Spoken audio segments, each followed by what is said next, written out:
Hello বন্ধুরা, তোমরা সবাই কেমন আছো? আশা করি ভালোই আছো। চলো আজকে তোমাদের সাথে ঘরে বসেই কিভাবে দোকানের মতো বিরিয়ানি বানানো যায় সেটা শেয়ার করব। প্রথমেই চালটাকে আমি আধা ঘন্টা ভিজিয়ে রেখেছিলাম ভালো করে ধুয়ে।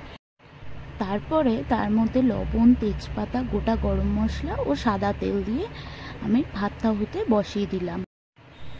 এদিকে যখন ভাতটা হচ্ছে তখন অন্যদিকে আমি কড়াইয়ের মধ্যে সাদা তেল দিয়ে তার মধ্যে ঘি দিয়ে দিলাম। ঘি দিয়ে ঘিটা মেল্ট হওয়ার পরে আমি তার মধ্যে পেঁয়াজ কুচি এবং টমেটো কুচি দিয়ে ভালো করে নেড়ে ভাজা ভাজা করলাম। তারপরে তার মধ্যে পরিমাণ মতো জল অ্যাড করলাম। জল দেওয়ার পর তার মধ্যে হলুদ, লঙ্কার গুঁড়ো এবং লবণ মিশিয়ে দিলাম। তারপরে ভালো করে নাড়াচাড়া দিয়ে রেখে দিলাম। কিছুক্ষণ পর ফুট উঠলে তার মধ্যে রাখা আলুগুলো এবার অ্যাড করে দিলাম।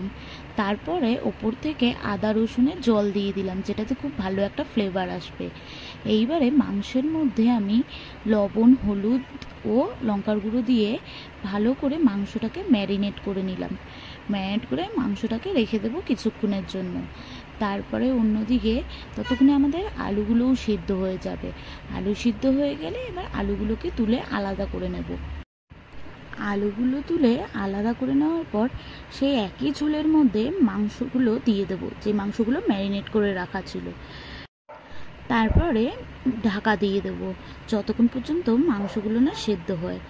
মাংসগুলো সেদ্ধ হয়ে আসলে তারপরে আমরা সেই মাংসর ওখান থেকে কিছুটা পরিমাণে ঝোল বাটিতে তুলে রাখবো, যেটা আমাদের মেন পার্ট। ওই ঝোলের মধ্যে এবার আমরা এক এক করে কেওড়া জল, গোলাপ জল, মিঠা আতর মিলিয়ে নেব। এবার শুরু করব লেয়ারিংয়ের পালা। যেই ডেচকিতে দমে দেবো সেটার মধ্যে একটা প্লেট দিয়ে নেব যাতে পোড়া না লাগে নিচটা। তারপরে তার মধ্যে ভাত দেব, ওপর থেকে দেব ভাজা বেরেস্তা, তারপরে চিকেনটাকে অ্যাড করব। তারপরে ওই ঝোলটা যে বানিয়ে রেখেছিলাম সেটাকে অ্যাড করব। এরকমভাবেই ধাপে ধাপে একবার ভাতের লেয়ার, একবার চিকেনের লেয়ার, একবার আলুর লেয়ার, একবার বিরিয়ানি মশলার লেয়ার, কিভাবে করছি তোমরা দেখতে থাকো।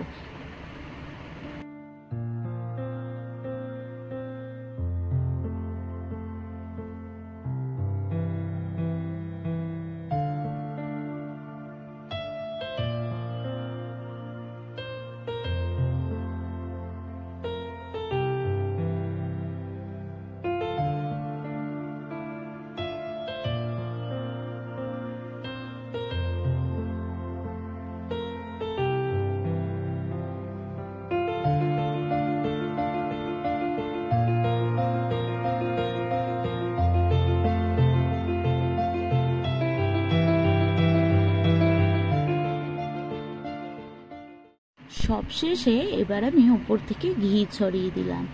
ঘি ছড়িয়ে দিয়ে তারপরে বিরিয়ানির ঢাকনাটা বন্ধ করে দেব, এবং বিরিয়ানির ঢাকনাটা বন্ধ করে দেওয়ার পর আমি দমে 15 মিনিট রাখবো হালকা আছে।